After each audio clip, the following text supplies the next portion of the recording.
What is it like to live in a small space? Depending on where you come from, you will have less space available in Germany. Welcome to YD. Why do Germans do things the way they do? How big is Germany actually? From Flensburg on the Danish border to Füssen on the Australian border, it is just under 1,000 kilometers and around 10 hours drive on Germany's Autobahn A7. From Aachen on the Belgian border to Frankfurt an der Oder on the Polish border, it is around 700 kilometers or 7 hours by car. If we look at the sizes on truesize.com, we see that Germany is rather small in comparison to countries outside Europe. On the other hand, Germany has around 83 million inhabitants. In terms of pure area, Texas is almost twice as large as Germany, yet Texas has a population of just under 30 million. Mexico has around 130 million inhabitants on just under 2 million kilometers. Brazil has a population of over 200 million on 8.5 million kilometers. Namibia has a population of just over 3 million and covers an area of around 825,000 kilometers. India has a population of just over 1.4 billion and covers an area of just under 3.3 million kilometers. China has a population of 1.4 billion and covers an area of almost 10 million kilometers. Kazakhstan has a population of just over 20 million and covers an area of just over 2.7 million kilometers. This results in the following population densities. So, statistically speaking, someone from India would actually have more space. Europe is more densely populated overall than Africa, North America, or South America.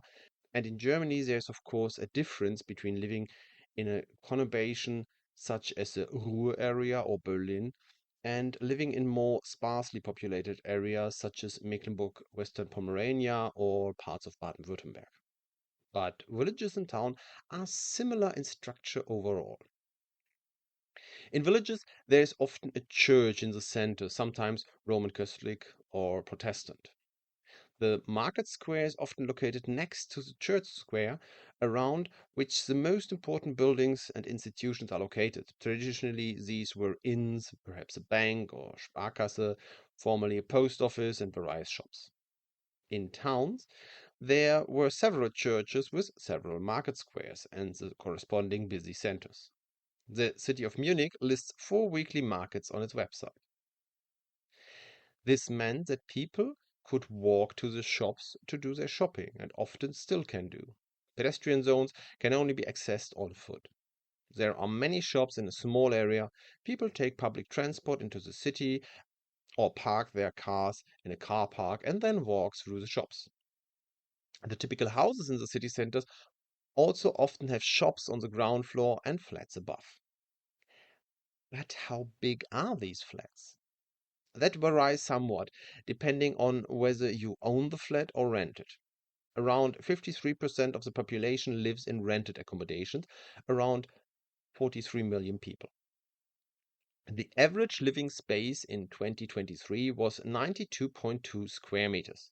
The average living space in a rented flat is 69 square meters and in a freehold flat 100 square meters. There's also a noticeable difference depending on age. People under the age of 25 have less space available on average than those over 65. Of course, as a young person, I first have to complete my education or studies and then earn money. By the age of 30 to 40, most people have children and have to take care of them. And after 65, people have often left their working life behind, their children have left home, and so they often still have their former children rooms. The age of the building also plays a role. If I take houses built before 1999, an average of 69.2 square meters is available per person, while for those built after 2019, it's only 47.5 square meters. There are various reasons for this, including the fact that families have getting smaller. Around 1850, the average number of children per family was 4.3, while in 1914 it was around 2.5.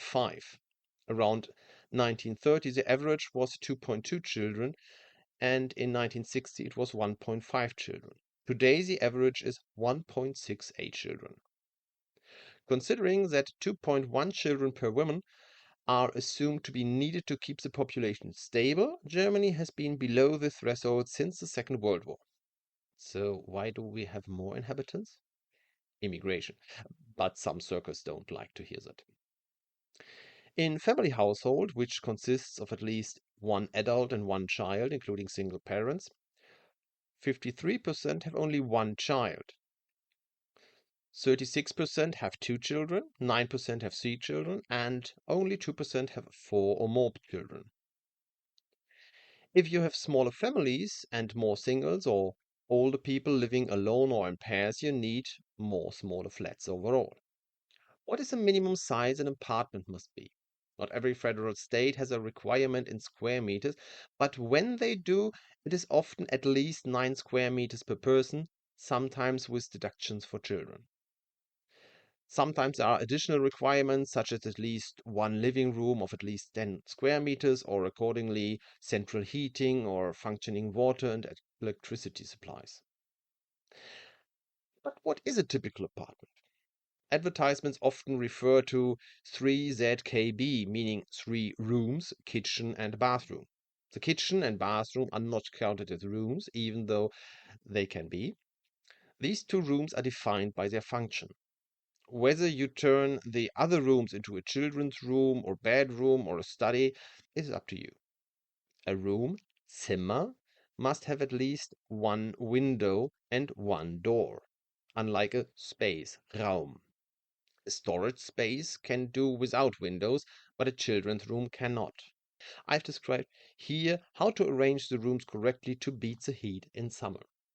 If possible, Germans try to have one bedroom for the couple, and if there are children, a children's room, perhaps even a separate room for each child.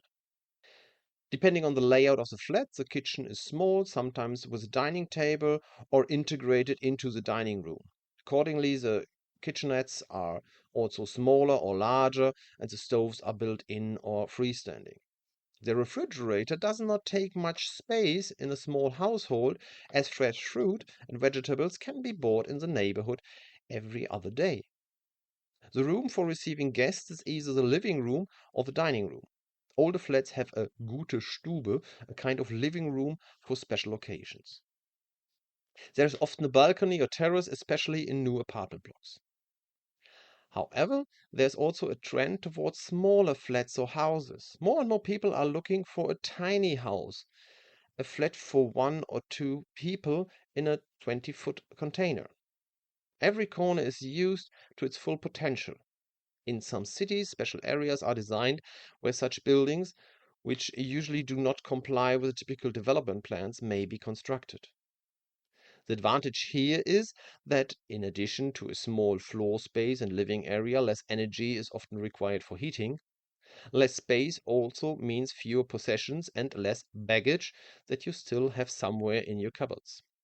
Anyone who has been to student parties knows how many people can party even in a small flat. In normal families, you have 10 to 20 guests in your flat when you want to entertain them at the table. If you want to party with more people, you do it in the garden or look for another option such as a restaurant or clubhouse which you rent for this purpose. There's actually room in every flat for a coffee or tea with the neighbors or for watching a football match on the sofa with friends. Otherwise, people like to just go out. Germans are very involved in clubs, whether for sports or music, history or charity. They also like to sit in a cafe or pub, in a beer garden in the summer, or simply in the park. There are also numerous local events in every village or town. I should make a video about that sometime. That way you can get by just fine even with limited space. After all, you're not far from your neighbors or friends. Remarks, addition and comments in the comments. Thank you for your attention. See you in the next video.